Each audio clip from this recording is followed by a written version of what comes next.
Good evening everyone. I said good evening. Okay, that's better. Let me firstly, on your behalf as South Africans and indeed on behalf of the government, welcome Sadhguru to South Africa. But the pity is only staying here for a very few hours, but nonetheless, welcome. Thank you.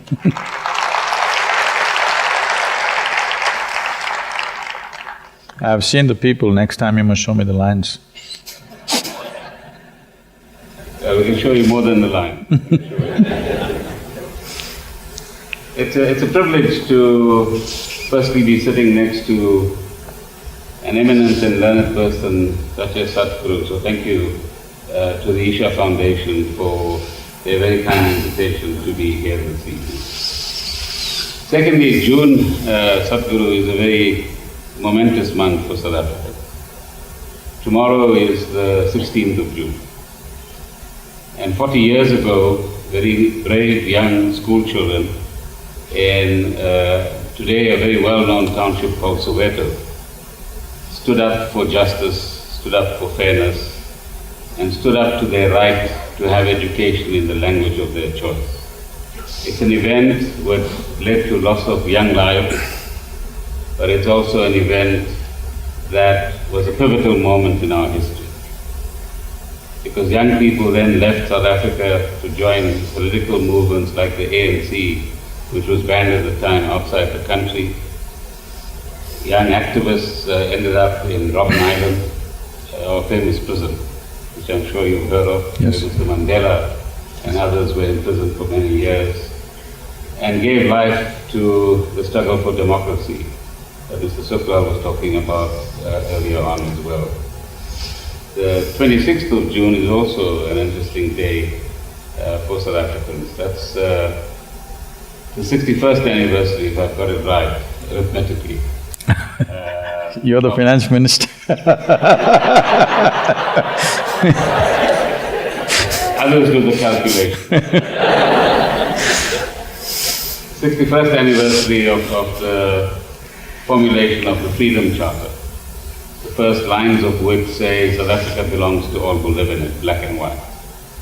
And set out, you'll find it very interesting, the kind of vision of a future South Africa that you have for the world. A world of well-being, a world of justice, a world without poverty, and a world where economic and political systems serve the vast majority of people rather than a narrow few. But the last point I want to make by way of introduction is that we sit in an interesting complex called Emperor's Palace. Now, I don't know what's your relationship with casinos, but there's one not too far away. I had to walk through it. You have to walk. But Emperor's Palace around the early 90s, or part of it, was called the World Trade Center. And this is where what was referred to earlier on as CODESA took place, which is the negotiations for today's South Africa, what we then called the future South Africa. And in the period December 1991 to approximately December 1993, we argued, we debated, we negotiated, we broke down negotiations, we rebuilt negotiations. And at the end of the 1993 period, we had negotiated an interim constitution which served as the basis for our first democratic elections on the 27th of April 1994. So the casino you can forget about, the history is quite important that we created collectively for all South Africans in this period. So perhaps the first issue that one could ask about is, what is the relationship which you strive to build between inner well-being and outer well-being? Does inner well-being necessarily convert itself to the kind of social justice that you envision for billions of people across the world? And what kind of inner re-engineering is required to make all of these people activists by tomorrow morning? No. I'm very much conversant with the struggles and the pains and very profound sense of suffering that a large segment of the population of this part of the world has seen in recent history. The sacrifices, the sufferings, the wounds, the deaths, the loss that people have suffered, believing that there will be a better tomorrow. It is those people who do not worry about today's comfort, but tomorrow's well-being for everybody. What hardships they've been through, unspeakable things have happened, men, women, children. But it's important that we honor their sacrifices, their sufferings. At the same time, without resentment, we look forward to creating what they aspired for. Because when pain is inflicted upon human beings, people think it's natural to become resentful about that. But resentment, anger, frustrations, these are all poisons that we drink and we expect somebody else to die. Life doesn't work like that. If we drink poison, we die. As Praveen has already articulated, this has been… there are many freedom movements that we have seen in the 20th century, many nations. But the freedom struggle of the South African people and the freedom struggle of India have been very unique happenings in the history of humanity. And you must take pride in many ways. India's freedom struggle took birth in South Africa. You must take pride in that maybe for the wrong reasons.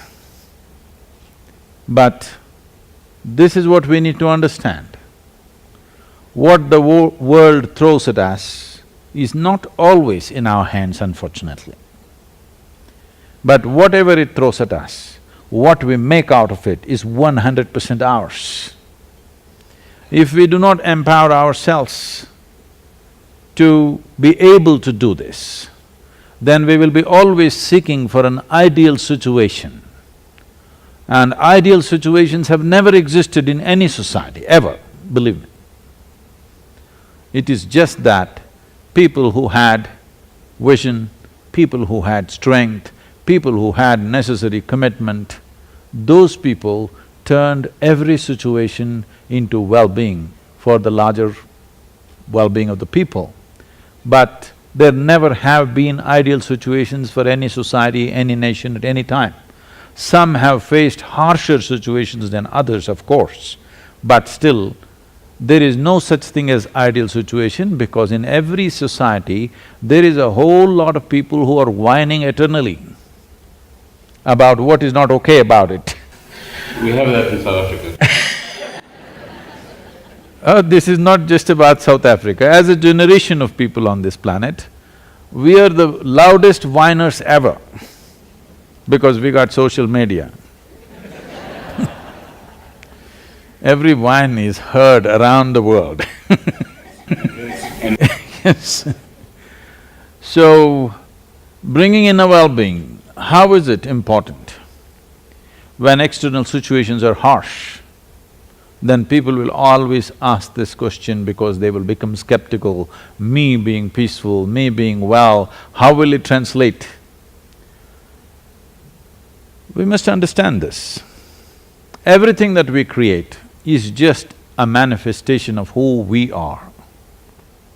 If we do not strive to transform who we are, what we create will always be that we will not want.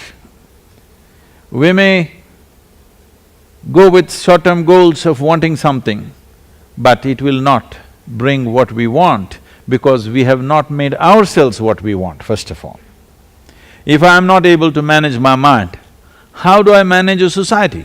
How do I manage a nation? How do I manage a world? If I am not able to create the kind of human being that I want within myself, how do I create a nation or a world the way I want it? So, inner well-being is not an esoteric discipline for somebody who's given up everything and sits in a Himalayan cave. Those of you who are thinking, oh, I will do yoga, I will do meditation, let me go to a Himalayan cave, let me inform you, all the caves are taken, there are no caves.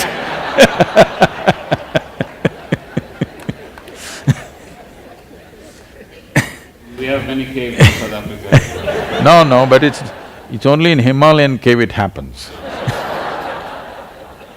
You need a mountain on top of your head. That we don't have. But human hearts and human minds have still remained like dark caves. It is time to bring light to those caves. If the cave of your heart, the cave of your mind is lit by you being a shining being, then the world will for sure shine, because we cannot produce a society very different from who we are. What we are is what our society will be.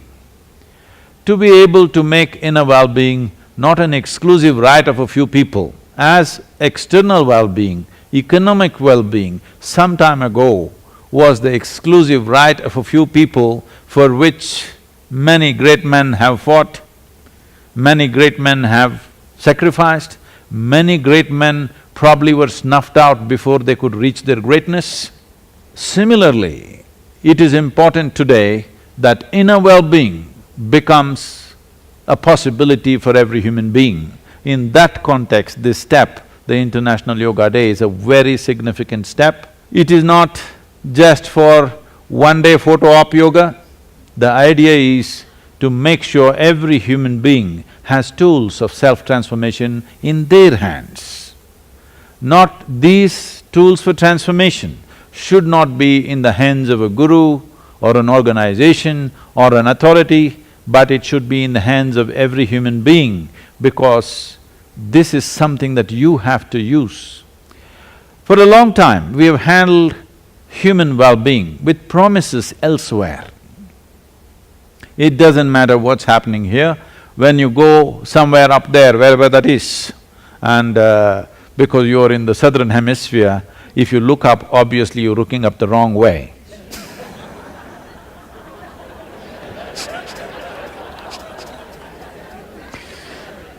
Nobody knows in this cosmos. In this cosmos, does anybody know which side is up, which side is down? Is it somewhere marked this side up? But with these promises, we have held people down. With these promises, we gave hope to people. With these promises, we have postponed people aspiring for what they want now. A time has come where humanity is reaching a point where human intellect is sparking like never before. More people can think for themselves than ever before in the very history of humanity. When such a thing is happening, if whatever we offer is not logically correct and scientifically verifiable, it is not going to live. You may be still under the influence or a hangover of the past, but your children are not going to listen to anything that doesn't make sense to them. It doesn't matter from which authority it comes. God spoke, Guru spoke, scripture spoke, some other authority spoke, whoever spoke. Politicians spoke. I thought I will leave you out of that, sir. I just vaguely said some other authority. Whoever spoke, if it doesn't make sense, the future generations on this planet are not going to take it. This is a good thing, because this means the future of the world is such that truth will be the only authority. Authority will never be the truth, which is a great step for humanity, and yoga as a science, as a technology, can play a significant role in this. Yoga has no cultural frills attached to it.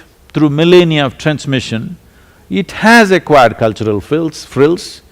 The most significant aspect of my work personally has been to take off all the frills so that it comes to you as a pure science and a technology that you can make use of. Why I'm insisting on the word technology is, the nature of technology is such, if you learn to use it, it works. You don't have to believe it, you don't have to trust it, you don't have to pray to it, you don't have to appeal to it. If you know how to use it, it works. So, will this be useful to create external well-being? If we do not create human beings who are of balance, who can be fired up but not imbalanced, you must understand this, most of the time, people who are fired up, people who are competent, people who can do things, they're all the time imbalanced. In a state of imbalance, the best of you will not come. There is substantial scientific and medical evidence to show you today that if you are in a pleasant state of experience, your ability to use your body and your brain is greatly enhanced. You know this from your experience anyway. After all, our ability to transform external situations, our ability to succeed in whatever endeavors we take up in our lives is essentially about how well you can harness this body and this mind.